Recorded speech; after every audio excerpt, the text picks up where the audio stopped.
Howard, what's this? Divorce papers? Are you serious? Absolutely, Lilia. Consider it my final present to you. I've decided to end our marriage and move on. I can't believe what I'm hearing. After all of these years, you're just throwing me away like this? Oh, don't be so dramatic, Lilia. You've been nothing more than a convenient source of money for me. Thank you for being my cash dispenser until now. How could you say such things? I thought we were partners, supporting each other through thick and thin. Partners? Please, Lilia. I've sold a tobacco store, and with the money, I'm going to travel the world and live the life I've always dreamed of. I don't need you anymore.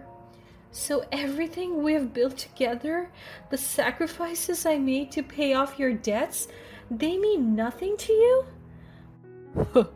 I've moved on, and you are no longer a part of my plans. I can't believe I wasted years of my life with someone so heartless. You've shattered everything we had. Well, that's your problem now, isn't it? Goodbye, Lilia.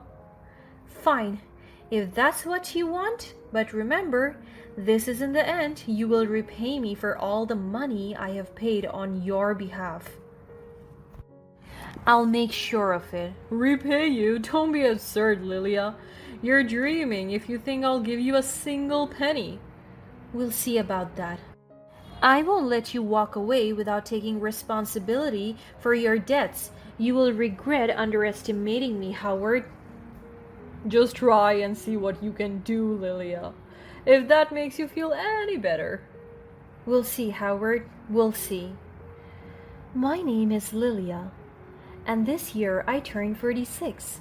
For the longest time, I worked as a financial consultant, a job that provided me with a good salary and a sense of fulfillment. Meanwhile, my husband Howard owned a tobacco store that he had inherited from his parents. Our lives were settled, comfortable even, but there was always a void that seemed to linger. Howard and I had been together for quite a while before tying the knot. I was 30 years old when we got married and he was 35. In the early years of our marriage, the topic of children often came up. It was something I had always longed for, a dream that seemed to define a sense of completeness for me. But somehow Howard always managed to postpone the idea, claiming that we were not ready yet for the responsibilities that came with parenthood. At first I understood his concerns.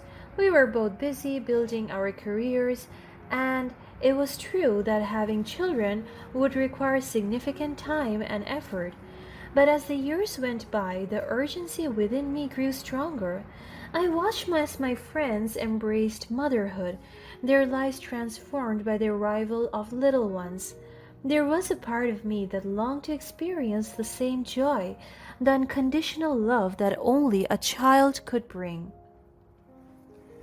As time passed, the desire for family became even more profound.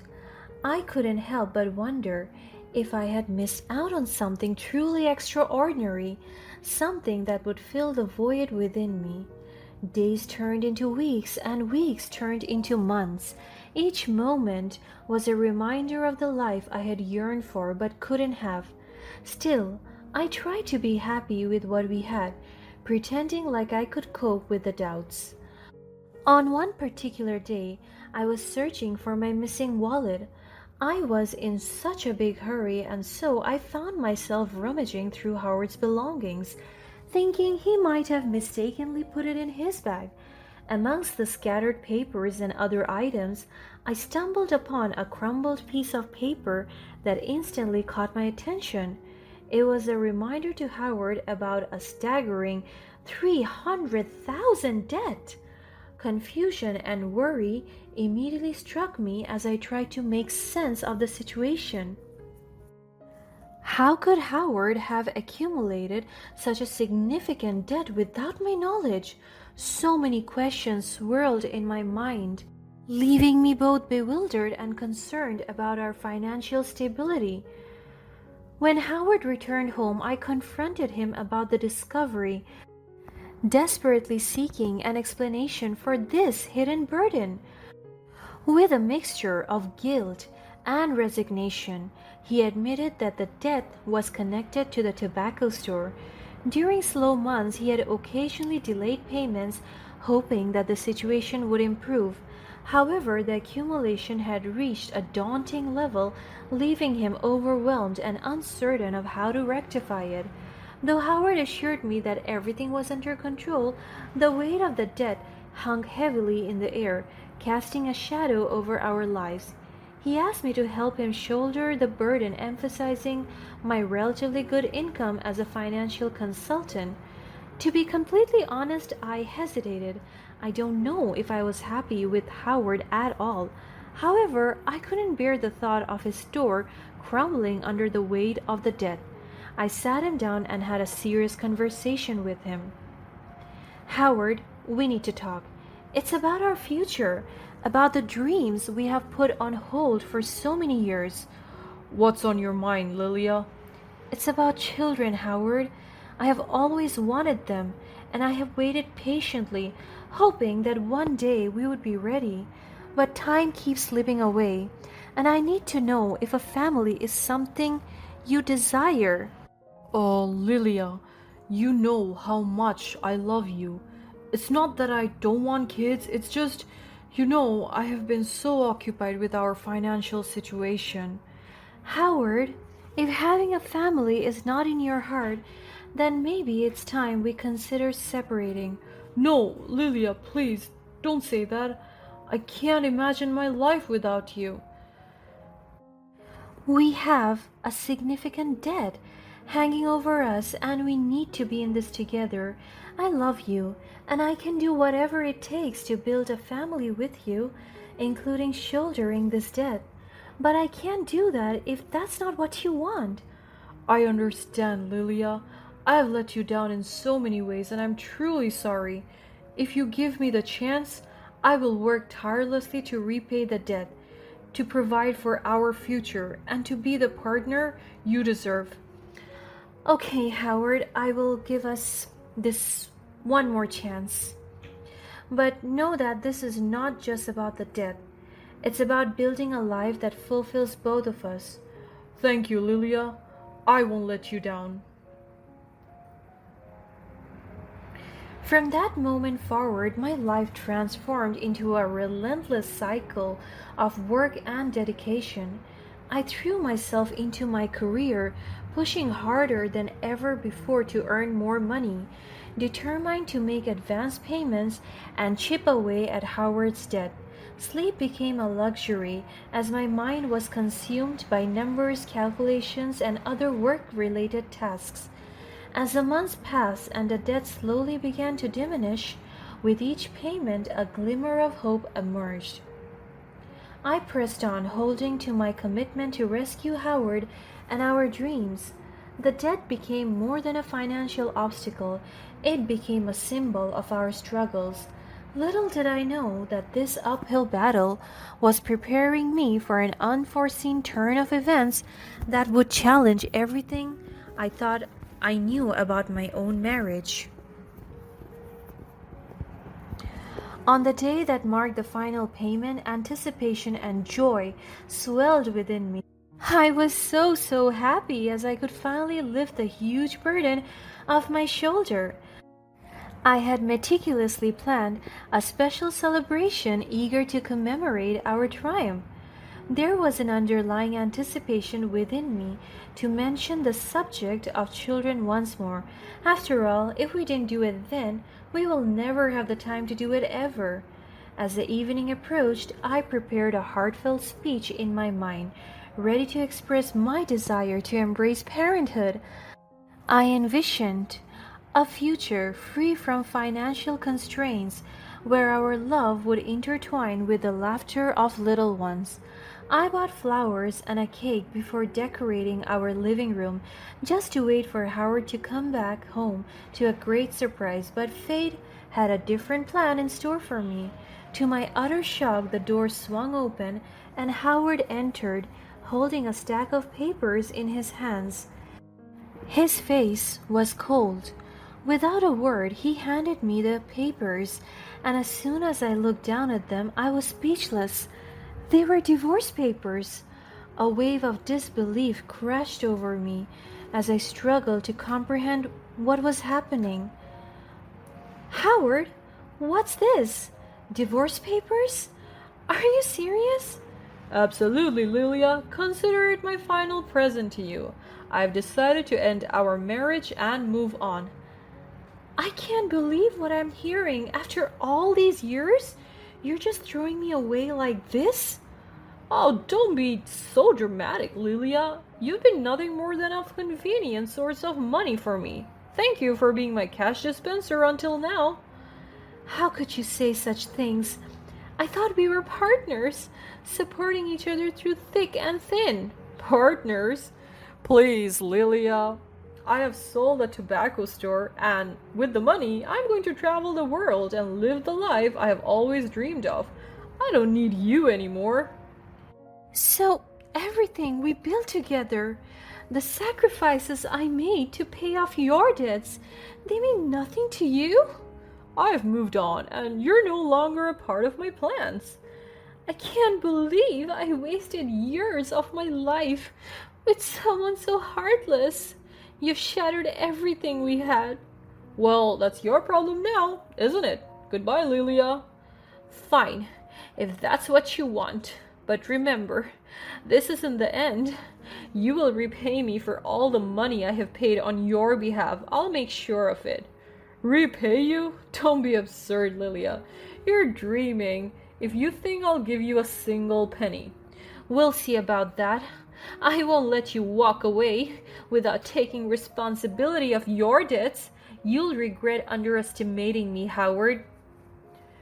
Just try and see what you can do, Lilia. If that makes you feel any better. We'll see, Howard. We'll see. My world crumbled around me as the truth unfolded before my eyes. The dreams we had once shared were shattered, replaced by his selfish ambitions. Devastation turned into anger, and I left him right there and then. I was in shock. Turned out, he was just using me, taking advantage of my love and devotion for him. I was heartbroken, but I refused to back down. Determined to seek justice and reclaim what was rightfully mine, I sought the guidance of experienced attorneys. I consulted with them, figuring out how I could make Howard repay the funds I had poured into his debt. With the support of my legal team, we set out to navigate the complex web of laws and contracts, ensuring that justice was served. We were finally able to fix all the terms on the divorce papers to our liking while still respecting the laws, and we sent them back to Howard. By the time he had already moved out of our once home, I was scared and devastated. But I put on a brave face. After all, the only person who could save me was myself. Right on the next day, Howard reached out to me, complaining about the divorce papers. His voice filled with a mixture of frustration and desperation. I knew from the first second what he was going to talk about. What kind of twisted game are you playing, Lilia? Demanding that I repay the money you spent on my behalf? This is outrageous. Howard, it's not a game. I'm merely asking you to do what's right. Well, this is not right. You are my wife. You were supposed to do that for me. I am just upholding the terms of the prenuptial agreement we both signed. You remember, don't you? Wait, what? That agreement clearly states the financial responsibilities we would each have if our marriage were to end. If we get a divorce, you are legally responsible for paying off all the money I have spent on your behalf. Wait, there was a term like that? I can't believe you would do this to me, Lilia. So it was all part of your master plan? Howard, as a financial consultant, I knew the risk involved in any relationship. I never wanted it to come to this, but I couldn't ignore the potential consequences. So you have been playing victim all this time? While secretly plotting to leave me in ruins? Is that it? No, Howard, that's not it. I wanted us to build a secure future together, but your actions left me with no choice but to protect myself. Protect yourself? You have left me with nothing, Lilia. Sold the store, demanded repayment, and now you're reveling in your triumph? Howard, I'm not reveling in anything. I'm proud that I didn't allow myself to be taken advantage of any longer. But believe me when I say that I never wanted it to end like this. Well, congratulations, Lilia. You got what you wanted. You have stripped me of everything, and now I'm left with nothing but debts and shattered dreams. Howard, I won't apologize for standing up for myself. Please, Lilia, reconsider. Just help me out. For old time's sake? No, Howard. I will see you in court. Goodbye. At that moment, a surge of satisfaction and triumph coursed through me. Of course, thanks to our prenuptial agreement, the court ruled in my favor. Howard had become in debt once again, while I stood poised to embark on a new chapter of my life. The tables had turned, and the power dynamic had shifted. I left Howard behind, living my life to the fullest. While Howard sank deeper into his debts, I focused on rebuilding my life, surrounded by the love and support of those who had stood by me through it all. I threw myself into my work and rediscovered a sense of fulfillment and purpose. In the midst of my journey of self-discovery, fate introduced me to a remarkable man named Daniel. He was kind, compassionate, and understood the importance of dreams and second chances. We connected on a level I had never experienced before, and as of our friendship blossomed into something more, I knew I had found a love that was worth risking it all for. We wanted to tie the knot and had a simple but meaningful ceremony at the town hall. Against all odds, in my late 40s, I discovered that I was pregnant. The news brought tears of joy and disbelief, filling our hearts with an overwhelming sense of gratitude and wonder. The journey to becoming parents in our later years was not without its challenge, but together we faced them with determination and love. Daniel stood by my side through every doctor's appointment and every moment of uncertainty. His support filled me with a sense of security and reassurance, reminding me that I was not alone in this beautiful journey. And when the day finally arrived, I held my newborn baby in my arms, and the rush of emotions washed over me. I saw the embodiment of our love, and I named her Grace. She was the grace that had guided me through the darkest moments of my life and into this incredible new chapter. In the end, I finally got the happy ending that I deserved, and the family of my